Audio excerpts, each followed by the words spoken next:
Hello and welcome to our presentation on the Western Cape State of Conservation Report 2022.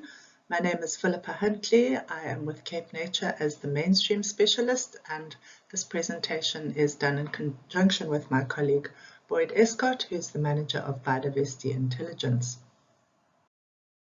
So starting off, to zoom out to our overarching regulatory framework, the new Western Cape Biodiversity Act in Chapter 4 stipulates that CapeNature must report to the Provincial Minister on the state of biodiversity in the province.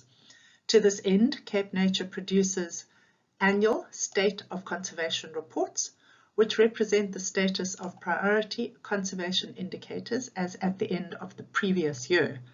So this is the third State of Conservation report, and it will inform the more comprehensive Western Cape State of Biodiversity report, which you're probably more familiar with. So CapeNature is the provincial authority responsible for nature conservation in the Western Cape and manages World Heritage Sites, provincial nature reserves, estuaries, islands and marine protected areas, and all these supply ecosystem services to citizens. They provide climate change resilience and access for ecotourism, research and environmental education. CapeNature also implements biodiversity and environmental management legislation, policies, procedures and guidelines in the Western Cape, and contributes to the development of biodiversity legislation and policies, provincially and nationally. CapeNature also monitors and reports on the state of biodiversity in the Western Cape. The biodiversity of the Western Cape is rich and diverse with high levels of endemism.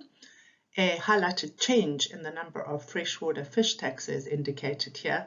The 2021 report indicated 42 taxa, while the 2022 report indicates that there are 44. This is the result of taxonomic revision and the description of 2 new species of fish. So starting off with an overview of ecosystems, there are 349 different ecosystem types in the Western Cape. This includes marine, freshwater, terrestrial and estuarine. It's important to note how many are threatened. 191 of the 349 total are threatened, and even more concerning is the fact that 109 of the threatened ecosystems are critically endangered. Looking at an overview of marine ecosystems, there are 13 marine protected areas or MPAs on the Western Cape coast. 6 are managed by CapeNature, 1 is managed by the City of Cape Town, and 6 are managed by SANParks. In terms of estuarine ecosystems, 54 of South Africa's 290 estuaries are in the Western Cape, and 34 of these 54 are prioritized with approved estuary management plans or EMPs. Now, a feature of the State of Conservation report is the live links provided in the green tabs on most of the content pages. Here in the slide on estuarine ecosystems, you'll see at the bottom links to source material and websites of partner organizations, such as the CSIR's estuarine reports, SANBI's Marine Protected Areas webpage, the SANBI NBA 2018 estuarine reports, and the Western Cape Department of Environmental Affairs and Development Planning's Coastal Management Unit webpage.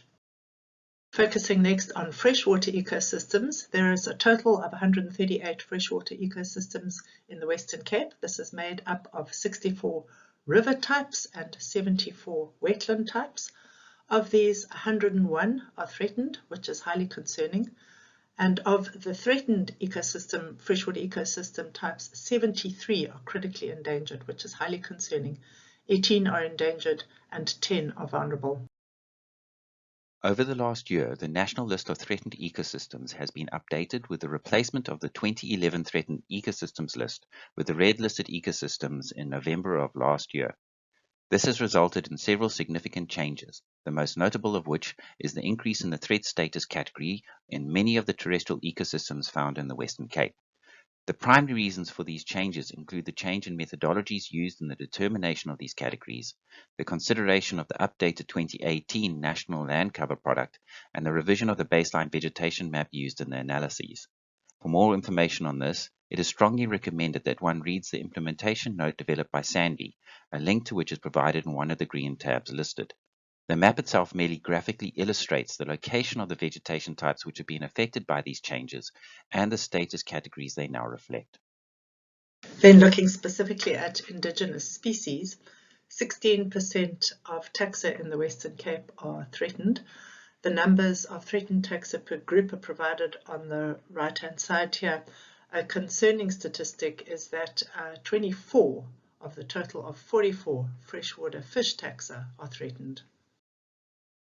Then looking at the conservation estate, it was another good year for protected area expansion in the Western Cape, and CapeNature once again exceeded targets for hectares declared in terms of the National Environmental Management Protected Areas Act, as well as the number of new stewardship sites. This demonstrates CapeNature's significant contribution to protected area expansion in South Africa. Here we illustrate the percentage of habitat loss experienced within the terrestrial ecosystems as determined using an historic ecosystems map, in this case the latest 2018 vegetation map, and the latest land cover product, which is currently the 2020 National Calc land cover product. All areas in white on this map indicate areas in the landscape which have experienced 100% modification, or in other words, the land cover has been modified from a category considered to be in a natural to near natural state to one that no longer reflects a natural landscape. This map goes one step further, though, in that it reflects the rate of change across the landscape by quantifying the difference in change as a percentage between the 2018 and 2020 National Land Cover datasets. This is graphically represented per 3-minute arc grid that extends across the province, represented here by the little squares. The redder the color, the greater the rate of change. So this section of the report highlights some of the main threats to biodiversity. Fire is an integral component of fynbos ecological processes. However, it's also one of the ongoing threats to biodiversity. Fault age monitoring provides a management indicator for assessing the impact of fires on biodiversity. In protected areas managed by CapeNature, fire management is aimed at preventing young fault from burning. The graph on the right depicts a decreasing trend in the size of fires since 2016, which indicates a good response rate to fire. Alien invasive species pose another major threat to indigenous biodiversity.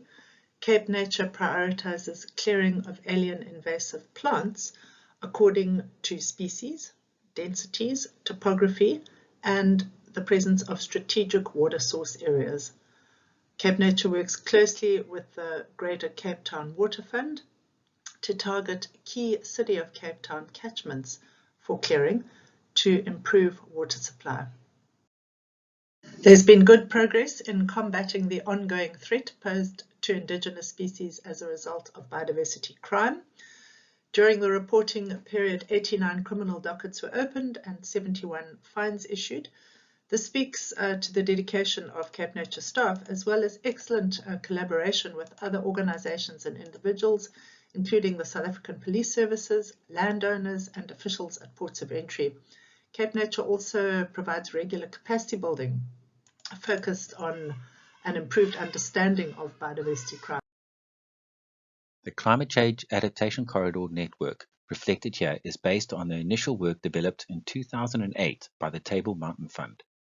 This original product identified key corridors linking the coastal regions to those high-lying areas inland in an effort to identify and secure areas in the landscape within which habitat shift in response to climate change pressure could potentially occur, thus allowing for improved resilience of these effects in the future. What is reflected here builds upon this initial work by capturing and embedding the formal protected area network as it existed in 2008 when these initial corridors were identified. Further, and introduce greater delineation accuracy, the initial boundaries was further refined to reflect the high-resolution mapping conducted in 2010, which indicated accurate boundary delineations for the natural to near-natural areas, thus making the corridor network much more representative of the actual natural area extents at the time. This refined product thus reflects a complete baseline climate change adaptation corridor network for the province as a whole, against which we now measure successful measures that the province is participating in order to better protect the delineated areas. What can be seen here is the output of an analysis conducted using this baseline dataset, the National Land Cover 2020, and the conservation estate coverage managed and maintained by CapeNature as it existed at the end of 2022 financial year.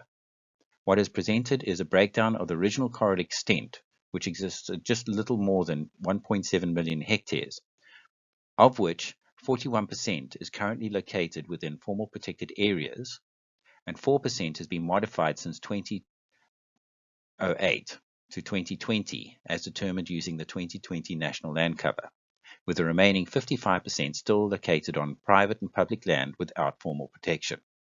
These remaining areas have been identified as key areas for protected area expansion, either through land purchase or transfer, or via stewardship. Monitoring and surveillance of priority species is guided by the CapeNature Prioritization Framework for Biodiversity Monitoring and Surveillance. Provided here are some examples of monitoring and surveillance of priority species, one of which is the monitoring of Bontebok, and top right is a link to the Bontebok Biodiversity Management Plan, or BMP. Focusing on the monitoring of indigenous flora, an example here is provided of long-term protea plot monitoring on CapeNature protected areas, looking specifically at the effect of fire on seedling recruitment. Results indicate that it's best after warm season fires and worst after cool season fires. And then just to end off with, we look at some of CapeNature's conservation tools and strategies. Implementation of conservation action follows a strategic adaptive management approach and addresses the 5 broad threats to biodiversity. It's guided by management tools and informants. Featured here are some of CapeNature's conservation tools and strategies, such as the Western Cape Protected Area Expansion Strategy, CapeNature's Prioritization Framework for Biodiversity Monitoring and Surveillance, the Ecological Surveillance Monitoring and Research Framework, the CapeNature Catchment to Coast Strategy. There are, of course, many others. And lastly, we would just like to thank all the organizations that we work with. The partners with whom CapeNature currently has formal agreements for biodiversity conservation are listed below, but there are also many less formal working collaborations, and we really would like to thank all the organizations that we work with. So from myself and my colleague Boyd Escott, thank you very much for listening to this brief overview of the State of Conservation Report 2022.